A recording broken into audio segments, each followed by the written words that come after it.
Well, hello there, Uber-Ubers and Tuber-Tubers. I thought I'd do a little short talk in the park with the old guy. This is your friend Mike. I don't know that I want to point it at the sun. It's real bright on my eyes right now. Anyway, the little parkity park next door, actually across the street, got some guys out here that kind of playing ball and, you know, swatting balls around and stuff. Probably getting ready to play baseball next spring or something. I like playing baseball, except I'm really no good at it. Well, that's all right. I enjoy watching baseball. How about that?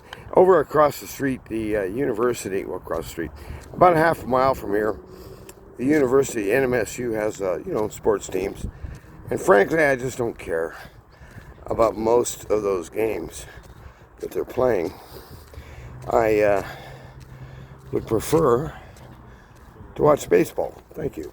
Now, women's volleyball is also an interesting sport to watch. See if we can see what these guys are doing out here. Interesting sport to watch. But baseball is where it's at, if you want to know. And so I thunkety-thunked. I'd come over and just share a couple ideas with you guys today. I'm looking in the trash can, perusing the basura. I'm looking for something that will cause my phone to stand up willy-nilly, and that might be it. Ugh. Some kind of ice cream bomb or something. I don't know what it is. So if I just sit down, say, possibly, and this is kind of sketchy, I might be able to lean it against that thing. Not very well. And I guess I'm just going to have to pry it up with my... Yeah, so in other words, I got the cup back there. We got that one. We need a heavier cup. We need a tech answer. Fill it up with something. I guess I could fill it up with water over there. Anyhow, short talk in the park with the old guy. I just finished up doing a little bit of mowing there at the little trailer across the street. I call it a green spot rather than a lawn. But the grass that's in there is called Bermuda, and it flares up high. It goes to seed in sort of 3 or 4 stems. And you can tell, hey, that stuff's getting kind of tall. Might want to cut it down. So it's been doing that to me for over a week, and I've just been lazy. And so today I thought, well, I just got to make time, cut the grass, just be done with it. And so that's all done. And I thought, well, why don't I sit out here and do a little bit of a video? I'm going to change up again, get away from the stupid plastic cup. Now, the stuff they're playing on the radio, I have no idea what that is, and take no responsibility whatsoever for it. And yeah, so these guys, I'm wondering if they're a team and just trying to get some practice, maybe. I don't know. This guy at the base is, home plate, is just swatting them everywhere, and these guys are kind of just picking them up. I enjoyed playing baseball when I was younger, but like I said, I was no darn good at it. Anyway, I was thinking today, man, where's that stupid cup? Oh, there it is. Hey, we got my fist behind it. Should stay put. I was sitting there thinking today, and I thought, you know, when I was up in Colorado, an idea came to me, and I thought, maybe I should examine that a little bit. And I did a kind of maybe a quick video and mentioned this. I don't know. I called it the world's shortest sermon. We didn't have a church service up there because there was no minister, I guess, and nobody really felt compelled to lead one as a layman or laywoman, I guess. I don't know how you say that.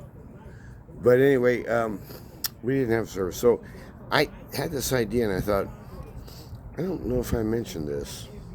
Anyway, it seems crazy to me. Does it seem crazy to you? To ask the question, do I have a soul? Do I have a soul? That's outrageous, man. No, by our soul, we understand everything around us. And of course, we don't understand it perfectly. But in other words, to ask whether you have a soul is to ask whether you have a you.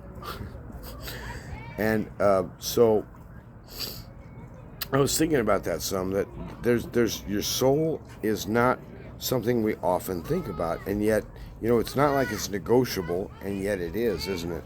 In other words, there's an idea where people I guess there's some kind of satanic junk where people essentially sell their souls. Sell your soul.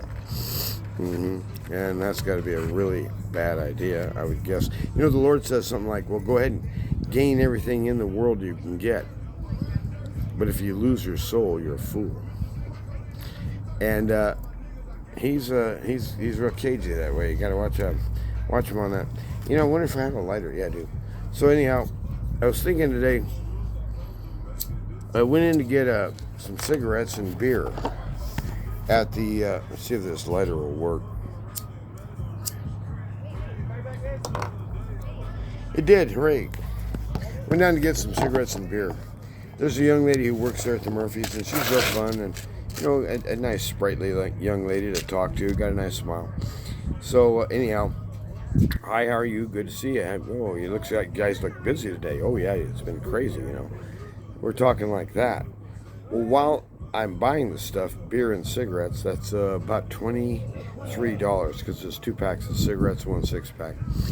And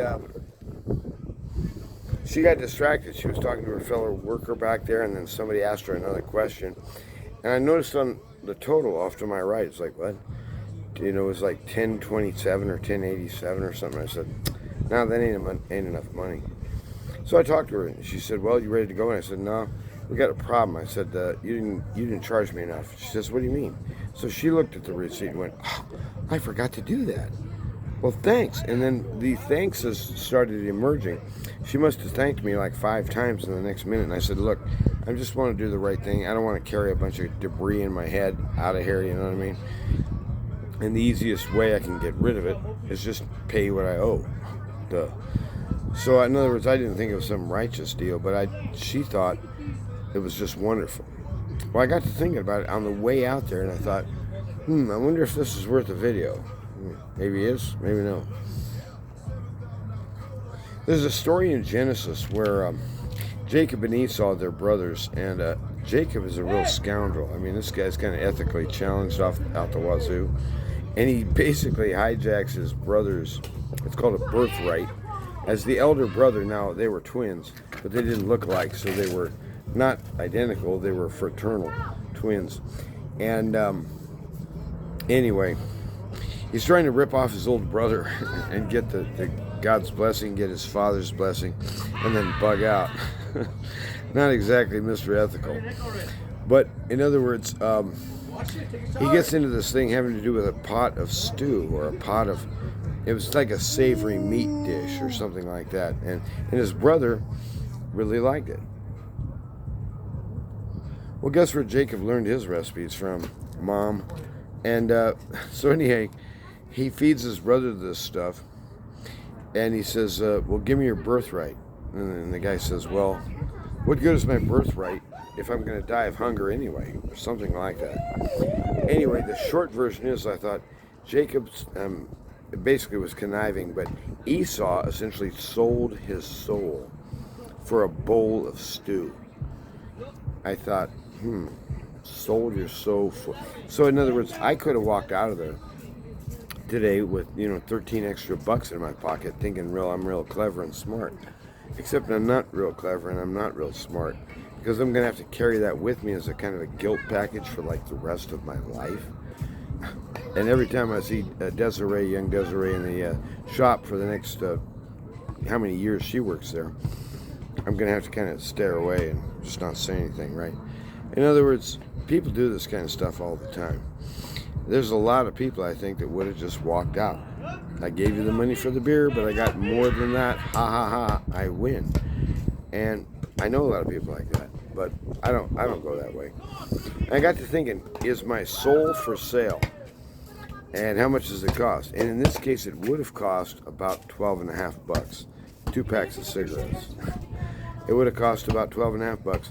And you've compromised your position. Now the enemy can legally accuse you, and you have to agree, because you already know what you did.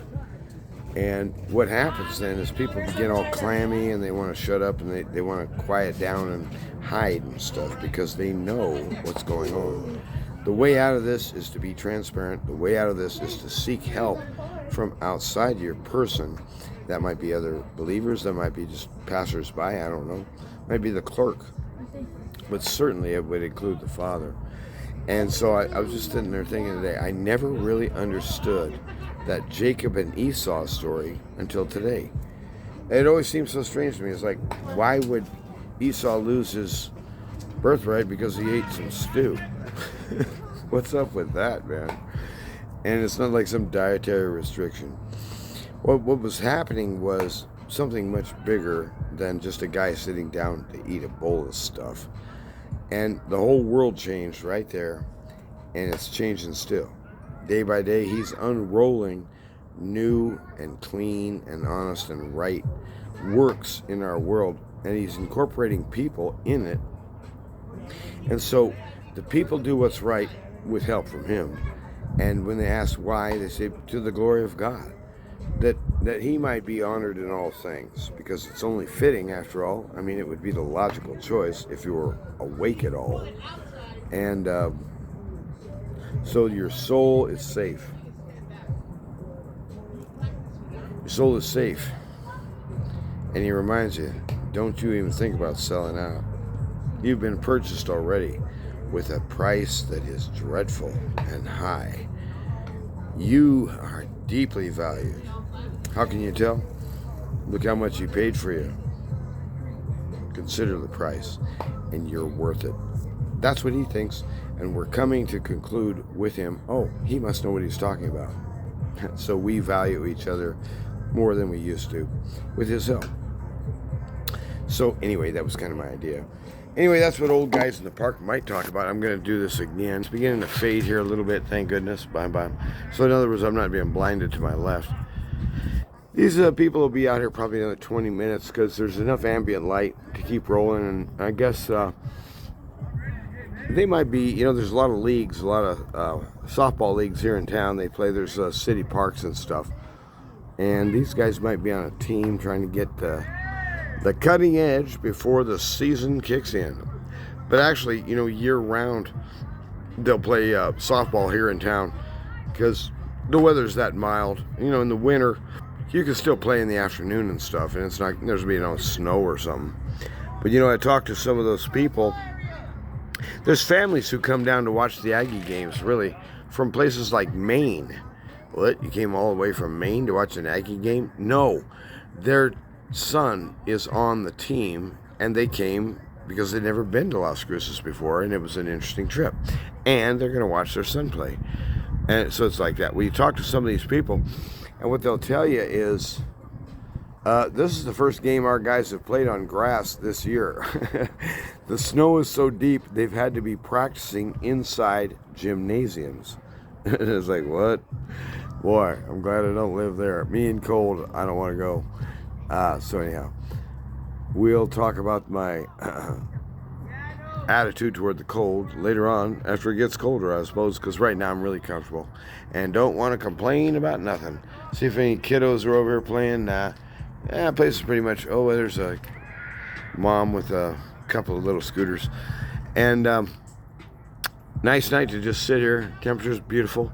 And just consider today, when you're looking at something and something happens to you where you can make a choice, a decision, one way or another, choose the right way. Why? It's easier. It's like, tell the truth. Why? Because it's easier. You don't have to remember all the lies. You don't have to remember that Byzantine series of double talk that you used to try to get out of trouble, because you just stepped right in and said, well, let's start with the truth. It's just so much easier, and it keeps your soul safe. I thought, interesting. Whoever talks about keeping your soul safe. Well, one guy at the park, he did mention it. I don't know what he was talking about anyway. I think he's crazy.